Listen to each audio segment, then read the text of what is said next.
अच्छा, अब प्रेग्नेंट जो खवातीन हैं जो पहले 3 मंथ की हैं, ठीक है, और फिर जो आखिरी 3 मंथ की हैं, वो रोज़ा रख सकती हैं? एक तो उनके जहन में होता है कि जी हम रोज़ा रखेंगी, बच्चे की सेहत पे क्या असर पड़ेगा, उनकी ग्रोथ नहीं होगी, उनके हवाले से क्या है वो किस तरह रोज़ा रखें? प्लीज़ प्रेग्नेंट खवातीन रोज़े मत रखें, और अगर आप कंसेप्शन प्लान भी करेंगे तो प्लीज़ आप रोज़े ना रखें फॉर गॉड सेक। और इस बात का तो एज भी है, बिकॉज इस टाइम आप सिर्फ अपनी बॉडी के लिए जिम्मेदार नहीं, आप अपने बच्चे की बॉडी के बिल्कुल। लिए भी जिम्मेदार हैं। देखिए जैन, एक प्रेग्नेंट खातून को दिन में जितनी बार और जितना पोषण लेना पड़ता है वो रोज़े के साथ पॉसिबल ही नहीं है। वो अफ्तारी में कितना ज़्यादा खा लेंगी, और स्पेशली क्योंकि पहले 3 महीनों में प्रोजेस्टेरॉन लेवल्स की वजह से औरतों को मतली और उल्टी बहुत ज़्यादा होती है, बिल्कुल। अक्सर औरतों को गैस्ट्राइटिस भी होता है, तो उनके लिए खाना वैसे ही प्रॉब्लमेटिक बना रहता है।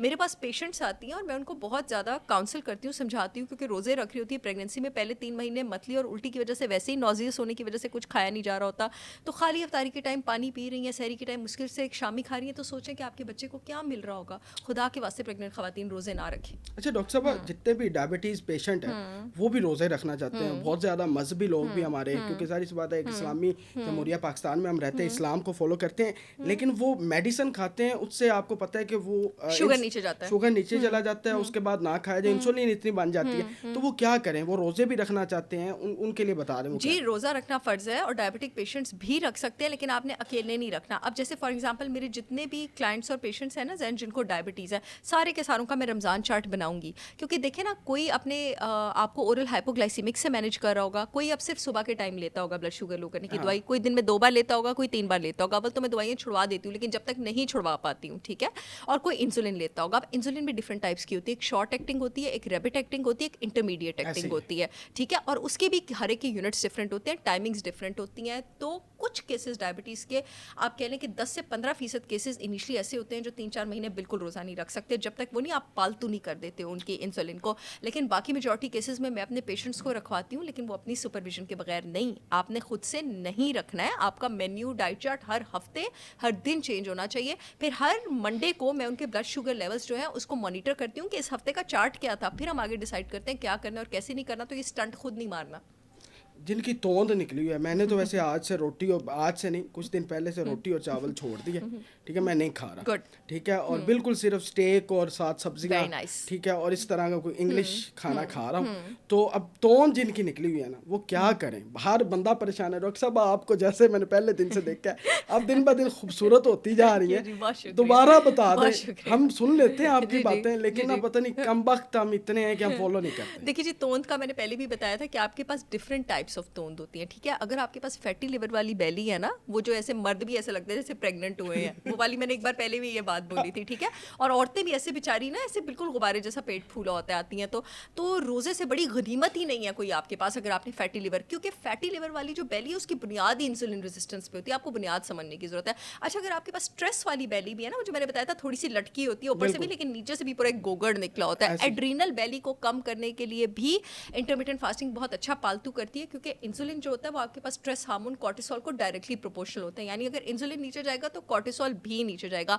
अगर आपके पास हार्मोनल बेली है ना, यानी एंड्रोजन टेस्टोस्टेरोन ज़्यादा है औरतों में, या टॉक्सिक एस्ट्रोजन बहुत ज़्यादा है, या कभी एस्ट्रोजन बहुत ज़्यादा कम हो ना, वो औरतें जिनको पीरियड्स बहुत कम होते हैं उनकी भी नीचे वाला पेट ऐसे निकल ही। आता है, इसमें आपको रोज़ा हेल्प नहीं करता है। इसके लिए जब तक आपके हार्मोन्स नॉर्मल ना हो आपका पेट कम नहीं हो सकता। और अगर वो जो एक प्रॉपर आपके पास यही सबक्यूटेनियस फैट है, मोटापा है, थायराइड बेली में भी रोज़ा हेल्प करता है। जो अच्छा। थायराइड हार्मोन स्लो होने की वजह से सिर्फ हार्मोनल बेली में हेल्प नहीं करता। अगर स्ट्रेस वाली बेली है, जिगर की चर्बी वाली बेली है, जो आपके पास एक नॉर्मल मोटापा होता है, जो आगे से डायबिटीज़, कोलेस्ट्रॉल और ब्लड प्रेशर, इन सारी चीज़ों की रीज़न बनती है, और अगर हाइपोथायराइडिज्म से बेली हुई है, तो ये सारी चीज़ों में आपको रोज़ा हेल्प करेगा। रमज़ान के अंदर पूरा साल जिसने समोसे नहीं खाए, पकोड़े नहीं खाए, रमज़ान के अंदर हर घर के अंदर ऑयल के अंदर चीज़ें फ्राई हो रही हैं। अब या तो वो एडिक्शन इतनी है उस पूरे महीने में, हमने पकोड़े भी लाजमी खाने, हमने समोसे भी, अब फ्राई करने के लिए ऑयल का इस्तेमाल होता है। इस हवाले से बताएं, अगर कोई खा भी लेता है तो वो क्या ऑयल बेहतर है? नहीं, देखिए जी, मैंने एक बार पहले भी बात की थी, करती ही रहती हूँ, कि जो वेजिटेबल्स ऑयल्स हैं, sunflower oil, canola oil, cotton seed oil, corn oil, सारे मुज़रे सेहत हैं। इन सब में आपके पास पुफा होता है, पुफा पुफ फट जाता है, पॉली अनसैचुरेटेड फैटी एसिड। इनमें एबिलिटी नहीं होती है कि ये थोड़ी सी भी हीट बर्दाश्त करें, और सोचें जब आप उसको हाई हीट पे करते हैं आप उसकी हाइड्रोजनेशन करते हैं, आप उसको ऑक्सीजन प्रोवाइड करते हैं, वो चेंज होकर, म्यूटेट होकर, ऑक्सीडाइज होकर, डैमेज होकर ऐसे कैंसर कॉजिंग केमिकल्स में कन्वर्ट होते हैं ना कि वो जिस्म में जाके सोजिश और तहलका मचा देते हैं। आपकी यादाश्त, आपका जिस्म, आपके ब्लड की नालियाँ, आपका इम्यून सिस्टम, आपकी आंतें सब कुछ उड़ा देते हैं। अब फिर मैं ऑप्शन बताऊंगी तो लोग कहेंगे कि महंगी ऑप्शन बता रही हैं। अगर अव्वल तो फ्राइड आइटम्स खाने ही नहीं चाहिए, मैं भी तो अपने ऊपर कंट्रोल करती हूँ, हम सब कंट्रोल कर सकते हैं। अगर कभी कोई फ्राई करना पड़ भी जाए, मुझे पता है मैं बहुत महंगी बात बताने लगी, तो देसी घी में फ्राई करें। क्यों? 2 रीज़न है उसके जहन। देसी घी का स्मोक पॉइंट हाई होता है। स्मोक पॉइंट हाई होने का मतलब है कुछ 550 से ऊपर होता है कि मैं इस चीज़ को कितनी ज़्यादा आग में हीट कर सकती हूँ और इसका कितना टेम्परेचर रेज कर सकती हूँ कि इसकी बस ना हो, इसका स्ट्रक्चर चेंज ना हो। देसी घी की बस नहीं होती है। जो वेजिटेबल, बड़ी आसान लफ्ज़ों में मैंने समझाया ताकि लोगों को समझ आए, वेजिटेबल ऑयल की बस हो जाती है, इतनी सी भी बर्दाश्त नहीं कर सकता। देसी घी आप समझे एक आला ज़र्फ आदमी है जिसकी आसानी से बस नहीं होती है, और एक ही जी फ़ौरन ही फट जाते हैं और फ़ौरन ही बस हो जाती है। दूसरा, देसी घी को आप क्यों इस्तेमाल करेंगे? देसी घी सैचुरेटेड फैट है। ये बड़ी केमिस्ट्री वाली बात बताना चाहती हूँ, बिकॉज मेरी हमेशा कोशिश है कि मैं पूरे पाकिस्तान को डॉक्टर और न्यूट्रिशनिस्ट और बायोकेमिस्ट बना दूँ, हर एक को बायोकेमिस्ट्री समझ आती हो। देखिए जी, आपके पास नेचर में 2 तरह के फ़ैट होते हैं, अनसैचुरेटेड और सैचुरेटेड। आप ये कह लें कि जो अनसैचुरेटेड फ़ैट, जो वेजिटेबल ऑयल है, उसमें वो कमज़ोर कड़ी है जो कि हाइड्रोजन या ऑक्सीजन को जगह आने देती है। जैसे एक जोड़ा और एक मैरिड कपल नहीं होता जो कमज़ोर होता है, जिसके बीच गुंजाइश होती है कड़ी की कि कोई आए और उसकी मिसअंडरस्टैंडिंग करा दे। सैचुरेटेड फ़ैट एक ऐसा शादीशुदा जोड़ा है जिनकी आपस में बॉन्डिंग इतनी स्ट्रॉन्ग है कि हाइड्रोजन आए, ऑक्सीजन आए, हीट तेज़ हो, उसका स्ट्रक्चर ख़राब नहीं होना है, उसकी मिसअंडरस्टैंडिंग नहीं होनी है। तो देसी घी आपके पास वो चीज़ है, उसका स्ट्रक्चर वो है। तो स्ट्रक्चर और स्मोक पॉइंट दोनों अलाउ करते हैं कि आप देसी घी में हीट कर सकते हैं। आप चाहें तो मेरी brand holistic wisdom by Sahar Chawla का ऑर्गेनिक काऊ देसी घी लॉन्च कर सकते हैं। पाकिस्तान में इससे बेहतरीन देसी घी आपको मिला तो मैं अपना नाम बदल दूंगी। डॉक्टर साहब, अब मैं 2 सवाल, आपका टाइम बड़ा कीमती है तो मैं 2 सवाल इकट्ठे। हमारी खवातीन के पीरियड्स के बड़े इशू हैं। एक तो पीरियड्स इरेगुलर है, हो नहीं रहे, कईयों को होते हैं तो महीने में 2 बार हो रहे हैं या पूरा साल स्पॉटिंग चलती रहती है। ये क्यों होता है और इसका इलाज क्या है? अच्छा, मुझे जैन सबसे पहले बहुत खुशी होती है आप इतने टेक्निकल क्वेश्चंस लेकर आते हैं। मतलब आपकी सही वो क्वेश्चंस हैं कि वाकई आपने ऑब्जर्व किया हो कि लोगों को प्रॉब्लम हो रही है। दोनों ऑपोजिट रीजंस की वजह से हैं।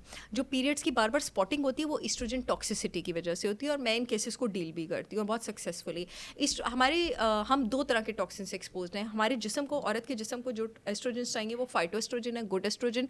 जो नहीं चाहिए, जो मर्द भी जिसके असरात में इस वक्त आप कह लें इन्वॉल्व है, वो है जीनो एस्ट्रोजन, टॉक्सिक एस्ट्रोजन। अब ये जीनो एस्ट्रोजन किस किस चीज़ में है? जंक फूड में है, कॉस्मेटिक प्रोडक्ट्स में, जो अनफॉर्चुनेटली हम औरतें बहुत इस्तेमाल करती हैं, सिंथेटिक शैम्पूज़ में, सिंथेटिक ऑयल्स में, हर्बिसाइड्स में, इंसेक्टिसाइड्स में। यानी आप ये कह लें कि मैं सारी ज़िंदगी जीनो एस्ट्रोजन को एक्सपोज हूँ, मैं भी और आप भी।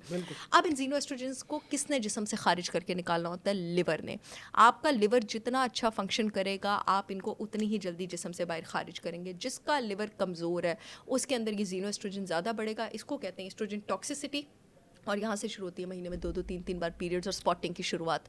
यानी किसको कंट्रोल करना है? कितनी टेक्निकल बात है, जिगर को कंट्रोल करना है, ठीक है, जिगर ने उसको बाहर निकालना है। और दूसरा मुझे क्या ख्याल करना है, मुझे फाइटोएस्ट्रोजन भी अपनी डाइट में इंक्लूडेड रखना है, गुड वाली चीज़ को भी इंक्लूडेड रखना है।